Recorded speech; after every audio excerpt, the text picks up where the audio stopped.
when I was 16 and I learned how to drive, it was 1980.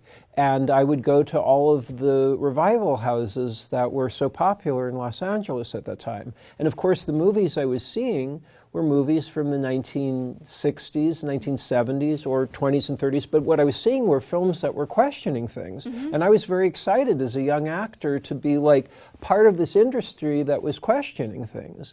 And then I started acting in films, and I was thinking, where are these questions?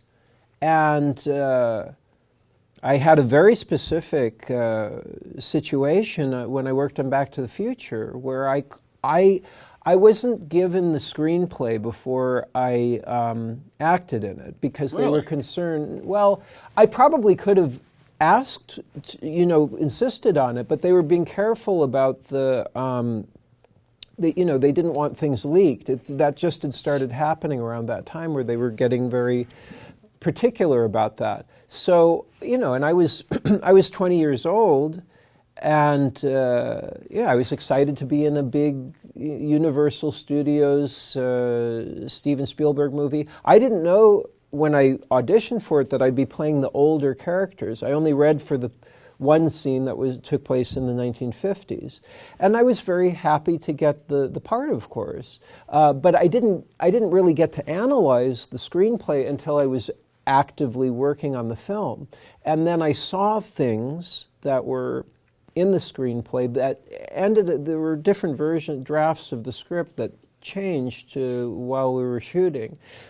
There was something I won't go into too much detail about, but there was something that I had a particular amount of questions about, and I think I wasn't the only person that questioned it, because it got changed. It was about the alternate coming back, and and they did change that aspect, but there were more aspects that were underlying in that same element that had to do with monetary reward for the character.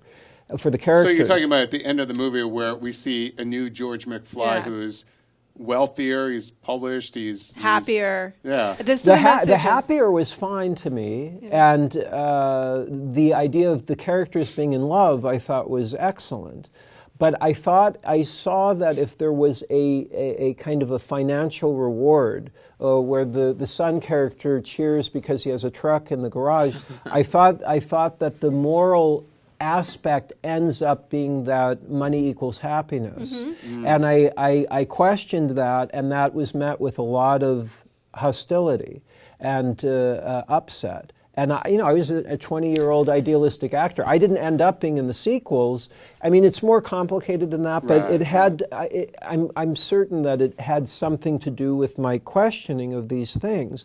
There was a lawsuit because they had taken another actor, and they took the molds of my face from the original film for making the old age makeup, and they put prosthetics on another actor, false nose, chin, and cheekbones, and interspliced a very small amount of footage of me from the original film with the other actor in order to fool audiences into believing that I was in the film. And because of my lawsuit, there are rules in the Screen Actors Guild that make it so this kind of thing is not allowed to happen anymore. So I'm proud of. Well, they're not. The lawsuit, didn't that change? Basically, now they cannot use somebody's likeness in that way to indicate, because the indication was that you were in the film, but you weren't. Yes, that's the key element. Was sometimes people mix up that it was about me being upset that.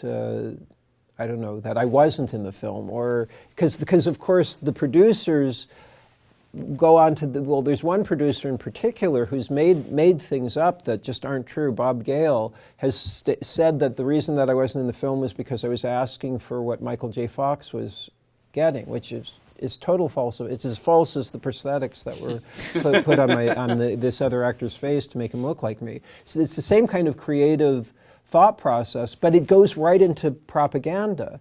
Propaganda is essentially fooling people into believing that there's something good for them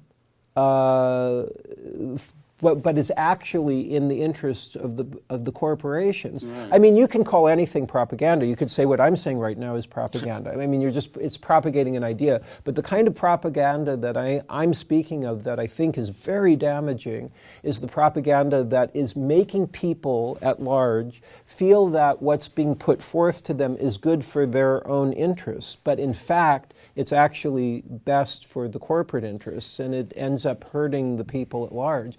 And unfortunately, I think, even though there are very positive things about Back to the Future, there's very good story structure, there was good writing within it. And my argument was, if we just take out the element of wealth as a reward, and it was only that the characters were in love, I would like the film altogether wholly if it was like that. But unfortunately, family would still be happy. Yeah, exactly. That's what the key element was. But I was a naive 20-year-old person. Of course, the idealistic, but it was naive. You know, the screenplay had been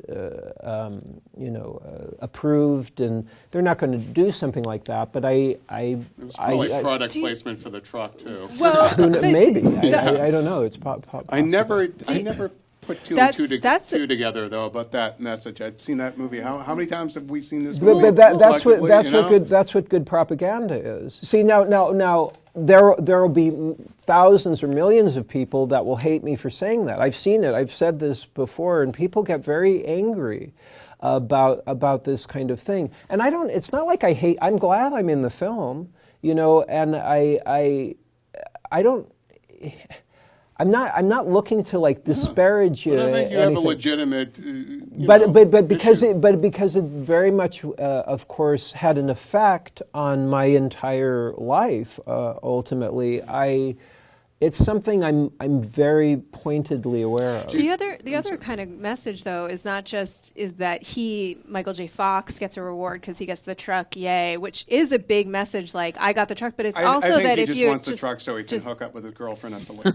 I think that was. It's also that if you lived your life the right way the first time, you'd be rich. You'd have all the power. You would defeat your enemies. But it's an interesting thing. I've never thought about it. But here's what the better message is. I am a big fan of. It's interesting because I'm a huge fan of Hero's Journey. I love Back to the Future, but this is really interesting. Well, to think about. I understand there are good elements within the structure. I'm very interested in Hero's Journey story structure, which was identified by Joseph Campbell. Yes. And it's something that Robert Zemeckis and I'm sure Bob Gale are very well aware of as well. That's why you can analyze it by utilizing that Hero's Journey story structure, and he calls it an elixir, but that's the reward. If you analyze what the reward is, you can understand what the moral of the film is.